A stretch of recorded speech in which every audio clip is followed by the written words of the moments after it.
Hi all. ഒരു കസ്റ്റമർക്ക് beef എടുക്കുന്ന സമയത്ത് കയ്യിലൊരു സൂചി കുത്തിക്കേറി. നേരത്തെ എപ്പോഴോ കന്നുകാലിക്ക് കൊടുത്ത ഇഞ്ചക്ഷൻ്റെ സൂചി ഒടിഞ്ഞിരിക്കുന്നതാണ്. അതൊരു വലിയ സൂചി ആയതുകൊണ്ടും എൻ്റെ കയ്യിൽ കൊണ്ടതുകൊണ്ടും അറിയാൻ പറ്റി. ഒരുപക്ഷെ അതൊരു ചെറിയ സൂചിയായിരുന്നെങ്കിൽ ഞാൻ പോലും അറിയാതെ കസ്റ്റമർക്ക് ബീഫിൻ്റെ കൂടെ ഇട്ട് കൊടുത്തേനെ. സാധാരണയായി വയറിൽ നിന്നും ഇതുപോലെ മുട്ടുസൂചിയും ആണിയും പ്ലാസ്റ്റിക്കൊക്കെ കിട്ടിയിട്ടുണ്ട്. പക്ഷേ ബീഫിൽ നിന്നും ആദ്യമായിട്ടാണ് ഇങ്ങനെ കിട്ടുന്നത്. ഇതുപോലെ തന്നെ കുറച്ച് നാൾ മുമ്പ് വീട്ടിൽ വെച്ച മീൻകറിയിൽ സ്റ്റാപ്ലറിൻ്റെ പിന്ന് കിട്ടിയിട്ടുണ്ട്.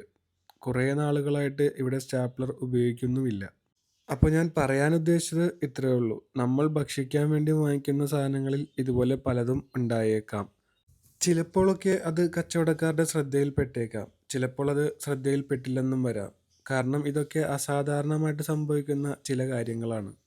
പച്ചക്കറിയിലോ ചിക്കനിലോ ബീഫിലോ എന്ന് വേണ്ട എല്ലാ ഫുഡ് പ്രോഡക്ട്സിലും ഇങ്ങനെയൊക്കെ സംഭവിച്ചേക്കാം.